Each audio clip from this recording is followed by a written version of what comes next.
Welcome, everyone, to the championship edition of the Maybach Music Fantasy Football League recap.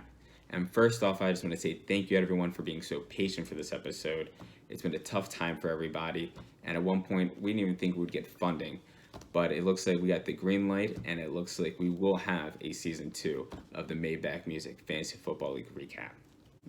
But before we get to that, we still have some unfinished business to take care of, dealing with last year's playoffs. So let's get right to it as we get to Year 8 playoff recap. Maybach Music Fantasy Football League recap. All right, so already starting off, for the first game in the playoffs, we got to see the 4th seed Golden Showers play 5th seed Trinidad James, where we saw team owner Lou beat team owner Scott 125-86. After that, for our second game of the week, we saw the 3rd seed team Go Ratchet lose heavily to the 6th seed team Rick is a Bitch 114-52. But as bad as we can feel for the 3rd seed team Go Ratchet to lose in such a way, they weren't supposed to be in the playoffs anyway. Now, week 15 in the semifinals is where we got to see the first place team Chirac 100, come and show to the rest of the league why they finished first place in the regular season and why they were the team to be feared with, as they would go on to beat team Golden Showers 140-97 and go on to their first Super Bowl ever. And then for our second semifinal game of the week, we end up seeing a rematch of Year 7, where we got to see the Redskin Gophers play Rick is a Bitch. But unlike Year 7, the Redskin Gophers couldn't beat Team Rick is a Bitch and go on to another championship, as they would end up losing 134-110. Let me make sure if I got that correctly. Yeah, they end up losing 134-110. And this would be the 3rd time that Team Rick is a Bitch would go on to a finals. Now, this would be the 2nd time in league history that the 1st place seed would end up playing the 6th place seed in the finals. And just like the first time, it'd be the 1st place seed that would take home all the glory, as team owner Tonka would win 140-115 against his little brother and take home, for the first time ever, the Alonso Trophy. Now, rather going on and telling you exactly how team owner Tonka beat his little brother in the finals, I think the fans at home were going to be a little more interested in hearing it from the man himself, which is why I'm happy to announce that this week's interview is with the champ, team owner Tonka of Chirac 100. Let's get to it.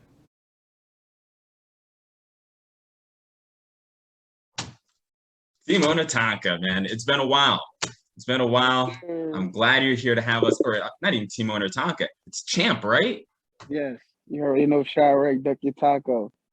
Congratulations. And also, you guys didn't have to relocate.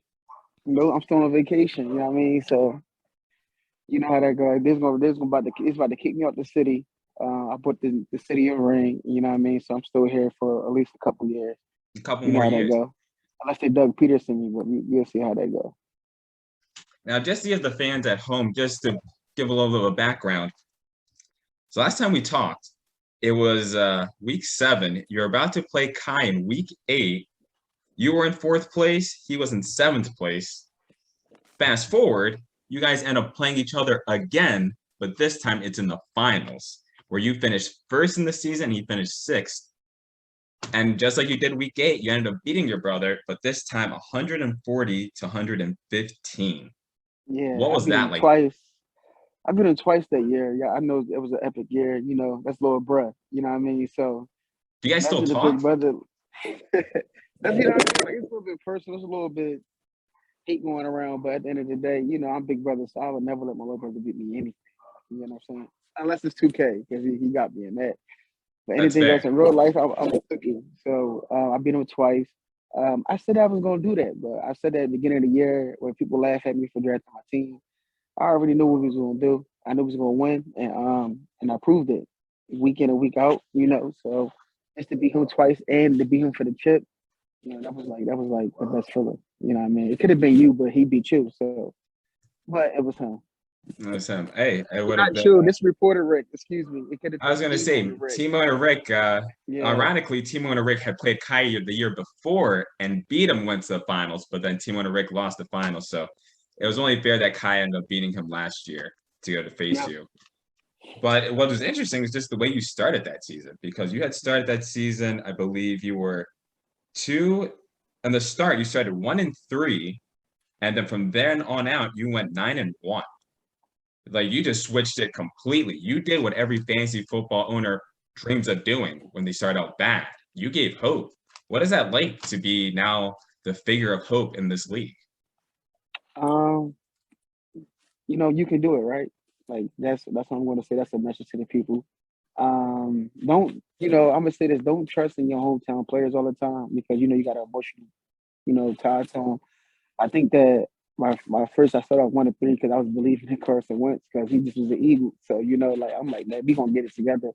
And I was betting with my heart instead of using my mind. And then once I'm like, man, I dropped him and picked up Kyler Murray, and I just started like making moves on the free agency list. I went like literally went 9-1. I think I was on like a 7-game win streak before I lost. I think actually John beat me 2 girls in one cup. I think he actually stopped my winning streak. Yeah. To make him go. I believe at the time make him go to third because I think we both was tied for like fifth or sixth, but whoever won that game jumped to third, and it was him.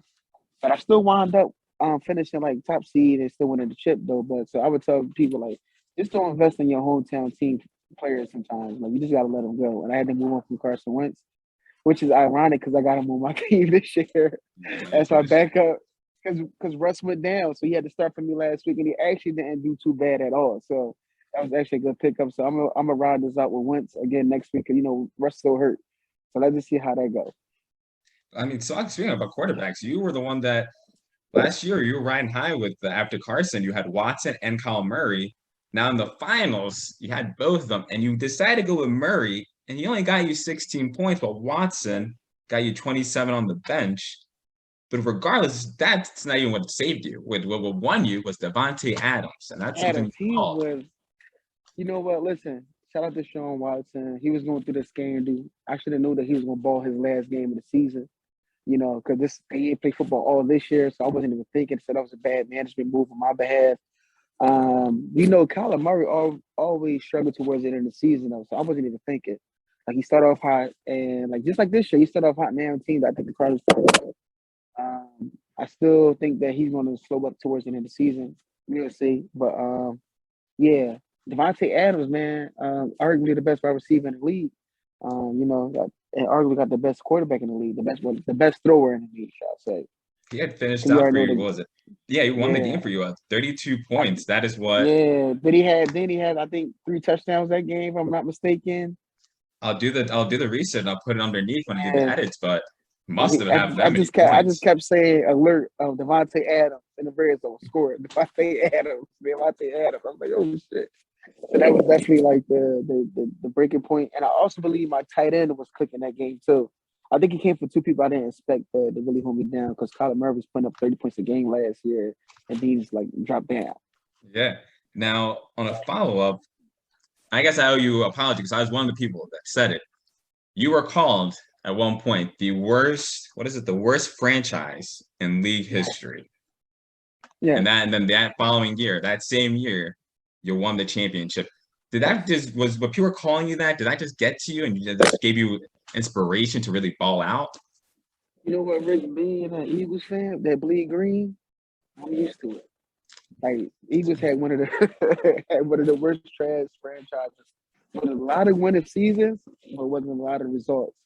So I'm used to not winning, rooting for the Eagles. But what I mean, 2017 was worth it. Just how last year was worth it for me. So being in your league, your fantasy league, 8 years to start it out, and winning the last year one, I think that was worth it. You know what I mean? Because that was the first year you actually brought in like the Maybach, the videos, the Zoom, and so like we're gonna remember this season regardless. Like all the 8 seasons before that is really no proof.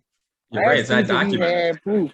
Like You're we right. had we had paid commercials. Just like so, I won the first year in my eyes because this is the first year it's gonna be recorded, and everybody can always go back and revisit these videos. So in my eyes, I was the first one to set it off. Like so it was That's a worth it.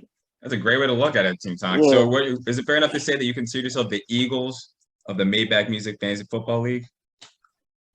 Yes, but I'm trying to become the Patriots of the football league. I'm trying to this year. I started out too good again this year.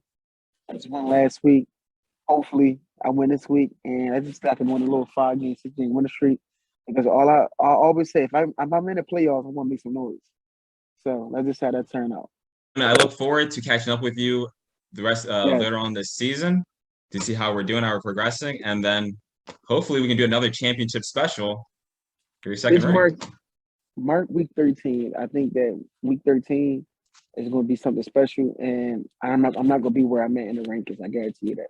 Week 13. All right, we're penciling this in. If you're watching this at home, folks, remember week 13. Bucks. Lucky number. Duck your taco. Team owner Duck your Tonka, taco. as always, All right, take care. appreciate you. All right.